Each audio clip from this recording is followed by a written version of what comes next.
Shalom, shalom, it's the brother Kadash. Shalom, it's the brother Quanah. We'll start off by giving our praise to Yahweh, Bahashem, Yahweh Shai, Bahashem, Rakagadash. Out here another day at camp, in the snow.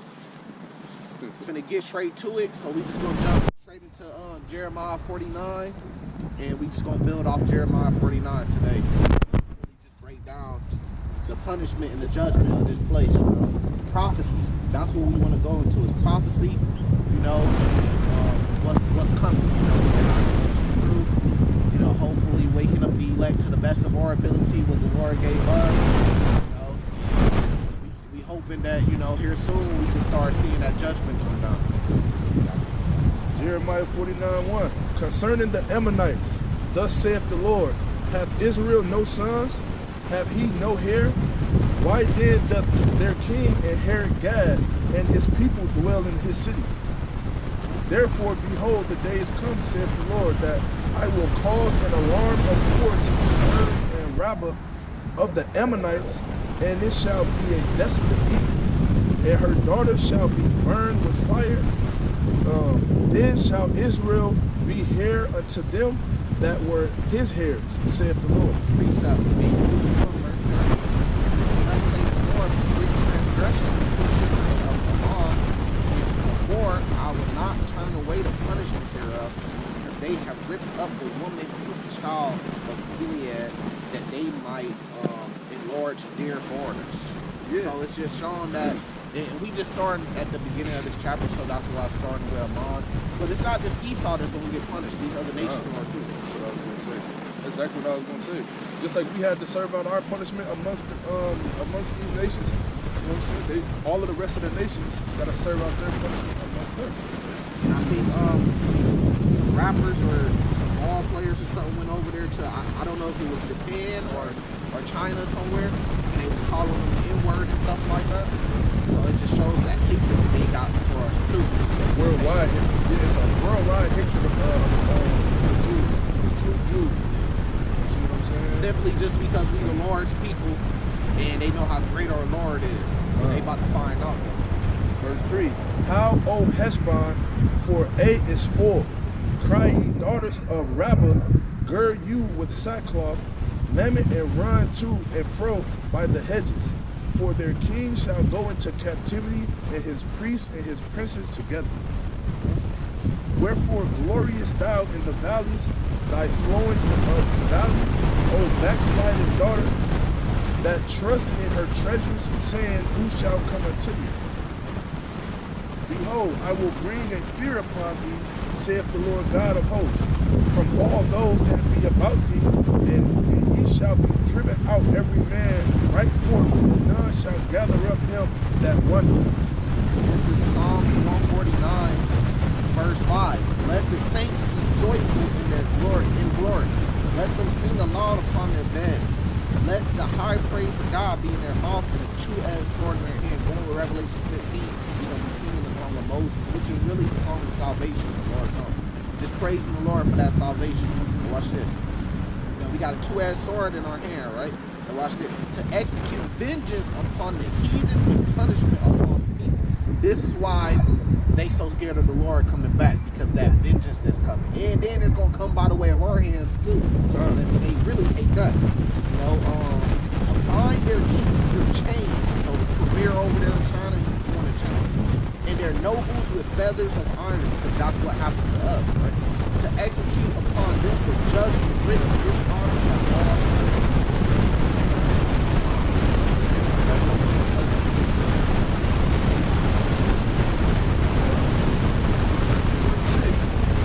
And afterward I will bring them in the captivity of the children of Ammon, saith the Lord.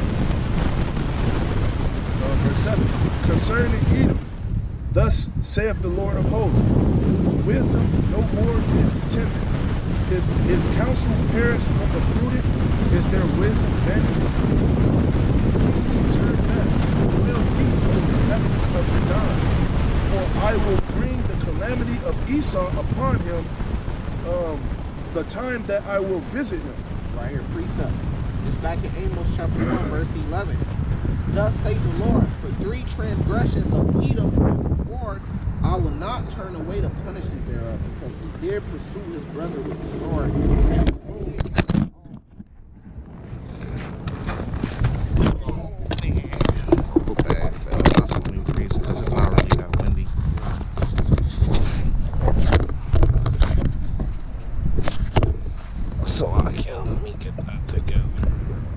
Just like that. That's good.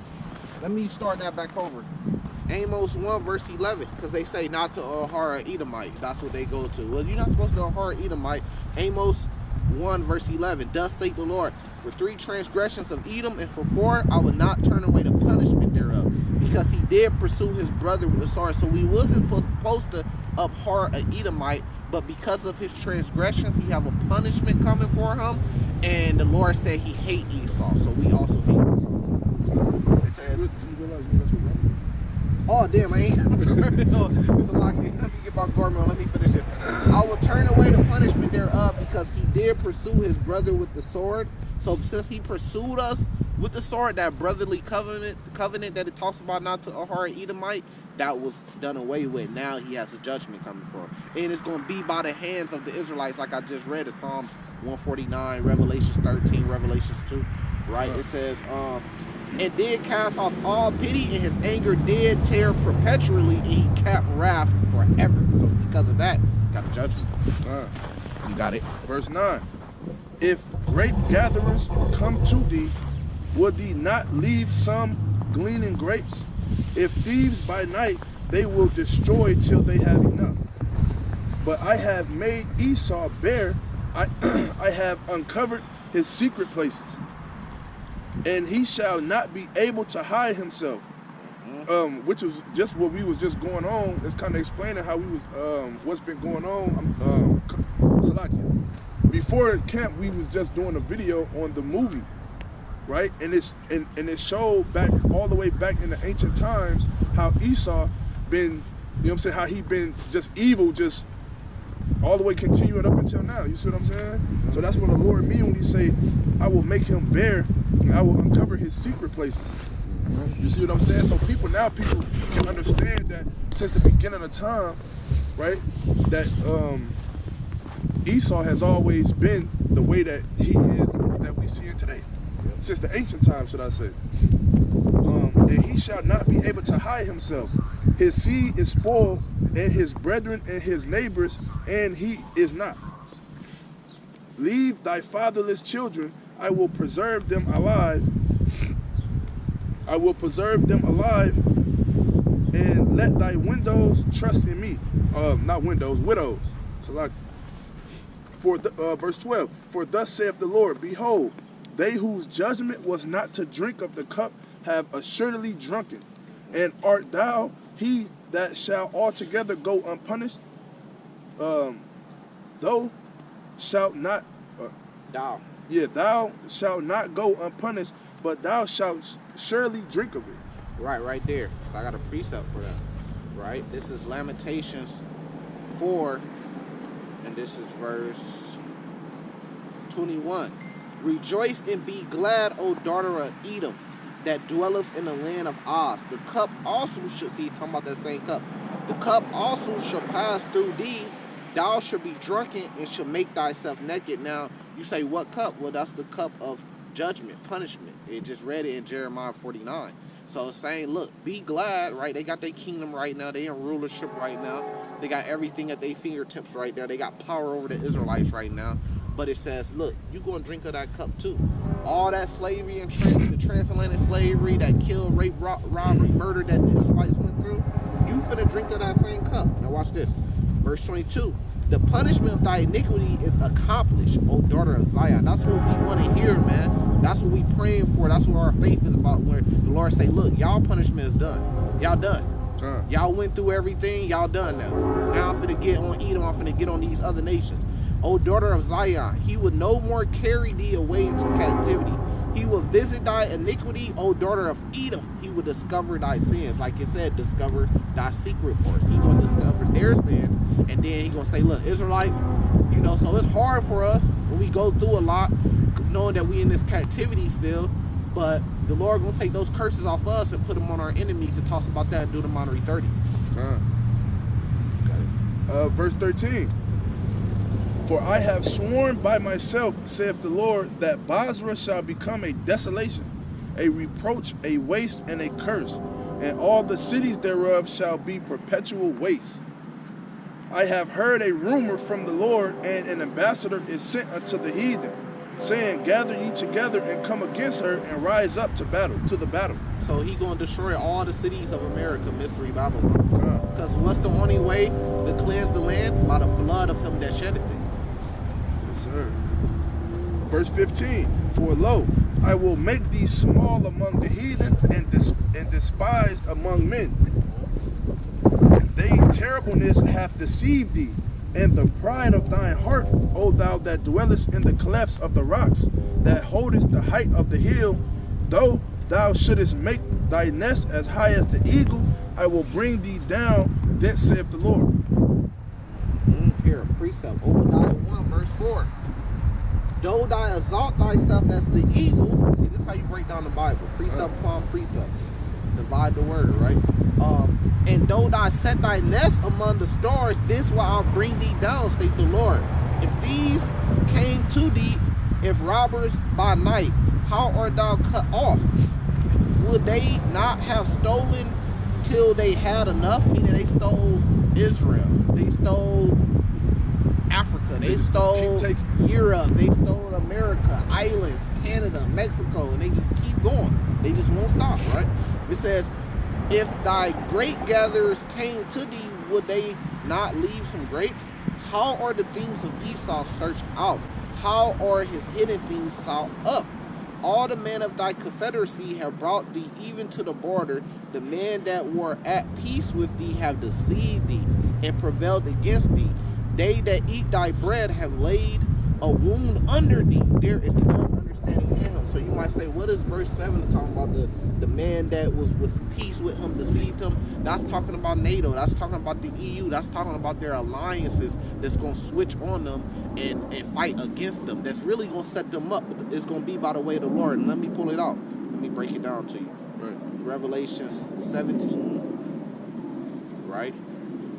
This is how you break the word down. So we just going to go straight to it, right? Straight to the point.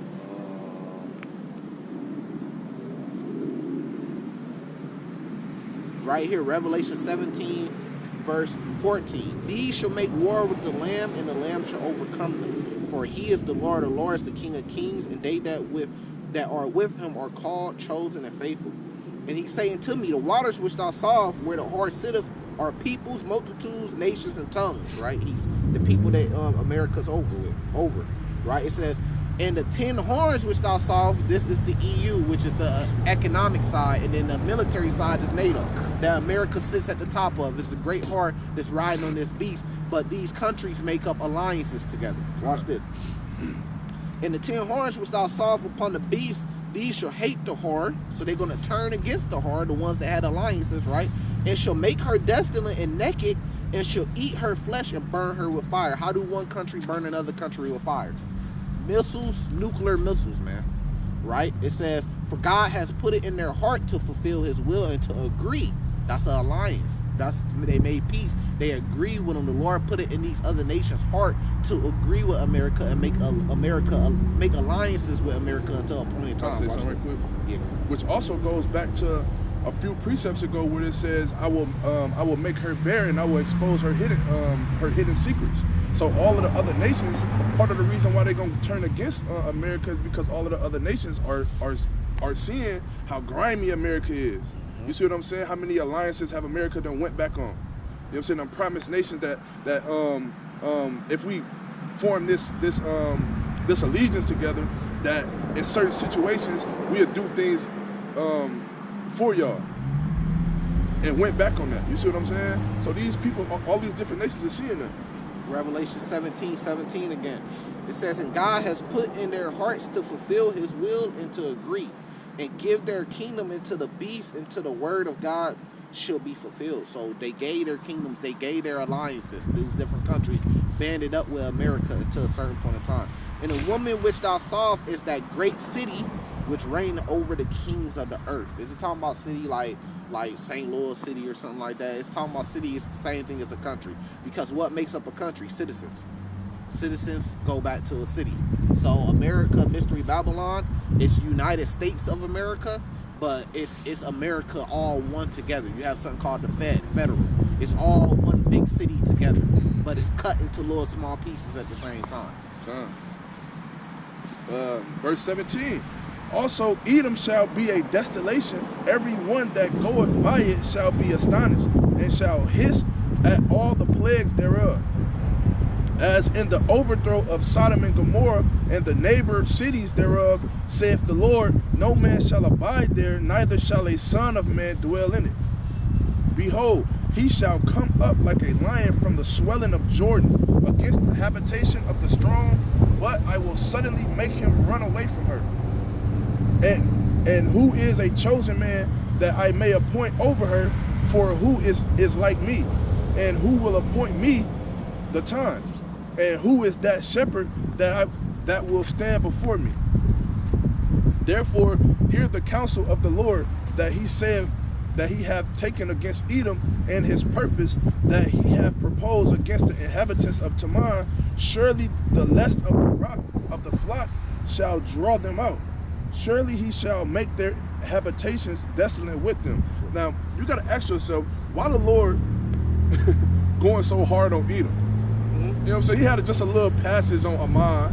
You know what I'm saying? But you know, they still going to get their judgment. You know what I'm saying? You can go throughout the Bible and there's little passages of the other nations too. But when it comes down to Edom, he go 10 times harder. You know what I'm saying? Yep, I got to push it. Now this back in Obadiah 1.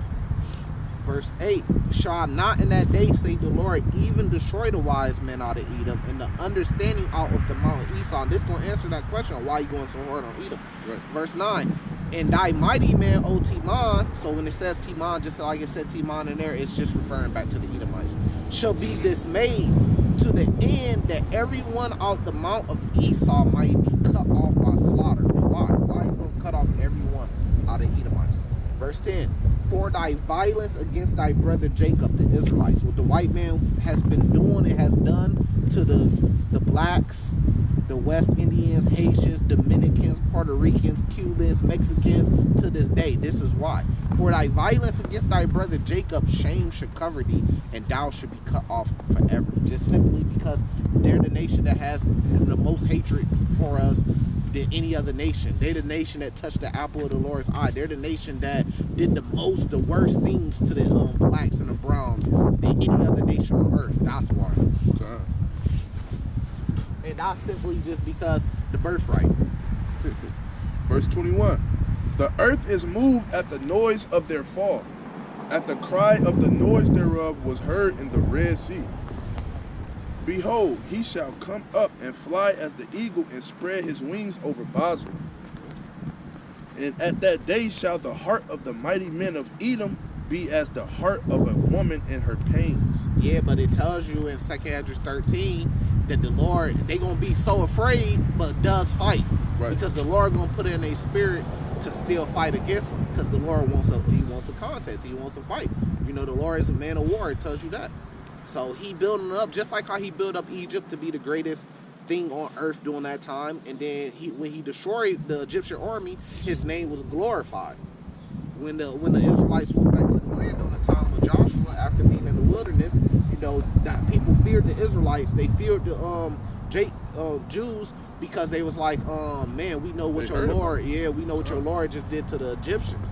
So it's no different in America. You know, when we go back to the land, all these other nations, you know, some of them still gonna fight, but a lot of them gonna bow down. It tells you that in Revelations 2:9, a lot of them gonna bow down to us because they gonna say, man, look, we see what your Lord did to America, the strongest country on earth, destroyed them. So they gonna be like, man, it's gonna glorify our Lord's name.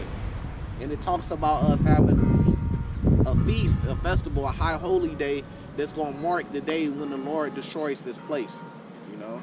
And we're going to be singing the song of Moses once again, the salvation. Look what the Lord done to them. You know? This is 2 Esdras 16, verse 37. Then shall they be known who are my chosen, and they shall be tried as the gold in the fire. So when that time come, just like that time of that the brother talking about in Egypt, when they was all scared after we had went back into the land, and the other nations was scared because at that time they knew who the Lord's chosen was. And so they all bow down, and it's going to be the same as when the Lord comes back this time. You see what I'm saying? Everybody going to know. You know what I'm saying? But this time it's just going to last forever.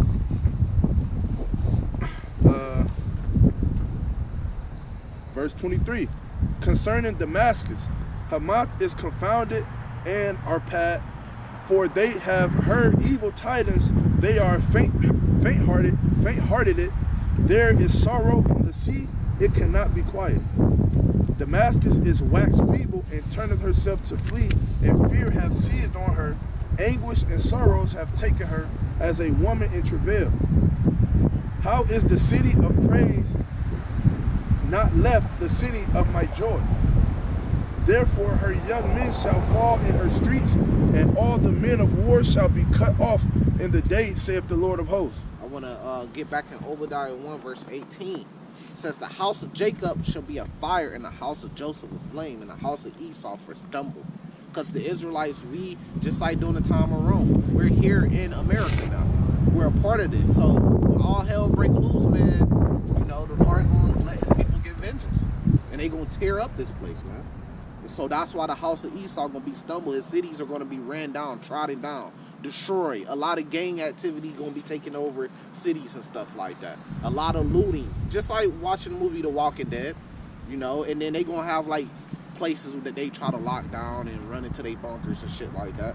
It says, and they shall kindle in them, because we're actually here, and devour them. So the Israelites going to destroy this place, man.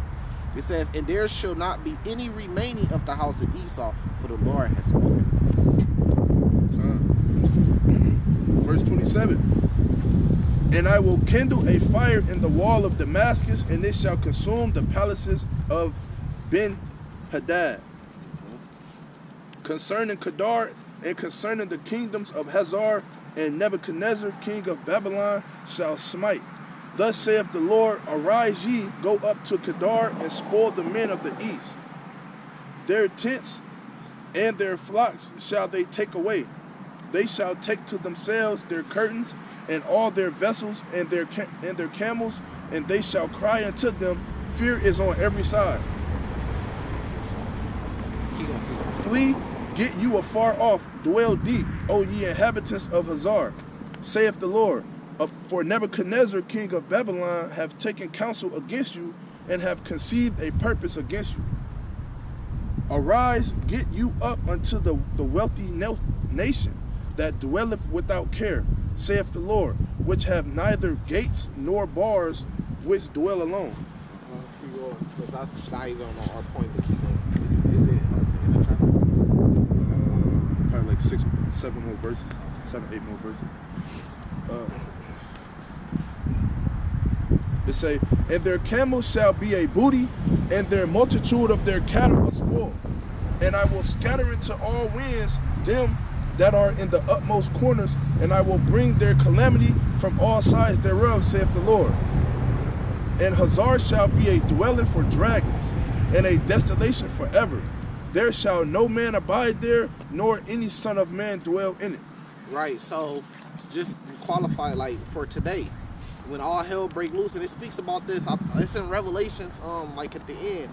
It speaks about this, how no man's ever going to dwell in this land again. After the Lord destroys this land, America, it's going to be a desert land, and pretty much wild beasts is going to dwell here. And it talks about the feast of the wild birds from all the dead bodies that's going to be laying in the street. When all hell break loose, and you talk about the grid coming down, no lights, no power, no water. Ain't nobody going to be driving around picking up dead bodies to go bury them, man. No. When they fall, that's going to be it. It's going to be the radiation going to be too strong. Well, you talking about before, yeah. Anything, yeah, when all hell breaks loose. And then you got to think about it. When you got dead bodies on the street, what happens? Rats and shit go eat the dead bodies. And so now you're going to have a rat population that's going to be out of control, that's unchecked.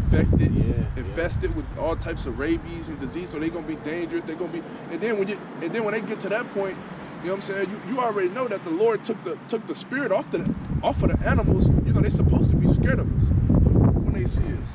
You know what I'm saying? So now you're going to, like, it's just going to be, it's going to be bad. So now we're going to be,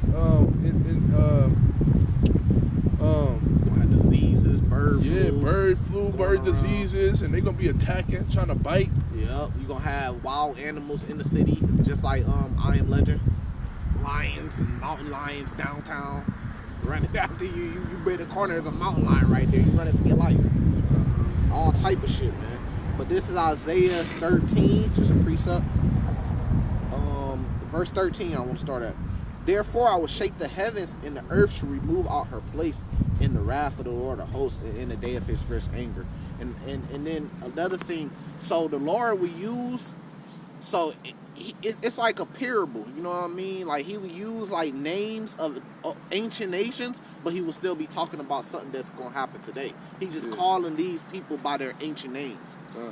The same thing, you know what I mean? Just like Mystery Babylon, it's not the same as actual Babylon that Nebuchadnezzar ruled. But they got similarities of how they rule it, so he'll call this place Babylon again. Or he'll call this place spiritual Egypt. Even though it's not literally Egypt or even the same rulers. Let's keep going. In the wrath of the Lord of hosts and in the day of his fierce anger. And it shall be as a chased roe and as a sheep that no man taketh up. They shall every man turn to his own people. That's what it was talking about there. And flee every one into his own way. You have Chinese people trying to get back to China, where they family at. You're going to have people from Germany trying to get back there. People from Africa trying to get back to Ghana or Nigeria. You know what I mean? Because they're going to be like, man, it's over. America over. That bitch destroyed. You know what I mean? Now watch this. Everyone that is foul should be thrust through, and everyone that is joined into them shall fall by the sword. This is talking about Edom. This is the judgment. This is describing them drinking from that cup of judgment and how it's going to look. So if you join into them, you're going to be put to death because the Lord got a judgment on them. Don't get in the crossfires. Revelation 14. Yep. Verse 16. The children also shall be dashed to pieces before their eyes, because that happened to our children. Their houses shall be spoiled, and their wives shall be ravished, because our wives got ravished. Right? Behold, I will stir up the Medes against them, which shall not regard silver, and as for gold, they shall not delight in it. Their bows shall also dash the young men in pieces, and they shall have no pity of the fruit of the womb. Their eyes shall not spare the children. So when those missiles come over here, and they shoot those missiles from the silos, the bows, and they come, a missile not going to stop and say, oh wait, it's a pregnant woman right there. Let me hit 2-3 blocks away. It's coming down wherever it's coming down, and people going to be destroyed, whether it's kids, old people, young people, pregnant people. The missile coming down is hitting. You know, and they kids going to be dashed. And then when they wives going to be ravished, because all hell going to break loose. Y'all seen The Walking Dead? Y'all seen what happens when all hell break loose? Ain't no more police, ain't no more authority. You know, a man not going to see a woman and attract a woman and then try to take her out on a date while all hell breaking loose. He going to go take what he wants. He going to probably take her with him. Verse 34. The word of the Lord that came to Jeremiah the prophet against Elam in the beginning of the reign of Zedekiah, king of Judah, saying, Thus saith the Lord of hosts, Behold, I will break the bow of Elam, the chief of their might. And upon Elam will I bring the four winds from the four quarters of heaven, and will scatter them towards all those winds, and there shall be no nation whether the outcasts of Elam shall not come. And this is just a judgment on Elam. Them over there in Iran. Yeah. So they got a judgment coming too. Even though the Lord's using these nations to fight against each other, they all still got judgment. Just like with the whole Palestinian Israel thing, they both got judgment coming. Verse 37. For I will cause Elam to be dismayed before their enemies and before them that seek their life. And I will bring evil upon them, even my fierce anger, saith the Lord. And I will send the sword after them till I have consumed them. Now, if you try to show this to Elam, right, to a so-called Iranian, you know what I'm saying? They'll try to. It's just like they'll do it exactly what Esau doing. You know what I'm saying? Try to say that's not them. And it ain't going to happen to them. It's just they trying to escape that judgment. Verse 38. And I will set my throne in Elam, and will destroy from thence the king of the princes, saith the Lord. But it shall come to pass in the latter days that I will bring again the captivity of Elam, saith the Lord. That was it. Yep. So, and then the other chapters, they go into... So it's just breaking down the judgment that's going to happen to all these nations. And why is all these nations being judged? Because of what they did to the Israelites. You know, they all play their part. It tells you that in Psalms 83. Yeah, they got slaves over there in in Iran right now. I forgot what they call, but they call like Edis or some shit like that. And they actually black people. You know what I'm saying? They in the same conditions that we in over here, but they just over there in Iran. They getting treated like shit. They getting treated like how we get treated. They don't get the best of nothing. You see what I'm saying? So yeah, they over there. We over there. Because the Lord said we were scattered into all places. So wherever we at, they not taking that population and saying, hey man, this is a nice population, these some nice people, let us help them. Right. Wherever we at, they taking that population wherever we at and shitting on them and putting us at the bottom, them niggas. Yeah. And that's the attitude of the world because they're following after Esau. That's why Esau gonna get it the worst. So they seen how Esau treated us, so they treating us the same way. And that's why he got it the worst coming. So we gonna end it there. We gonna give all praises to Yahweh Bahashem, Yahweh Shai Bahashem Rakakadash.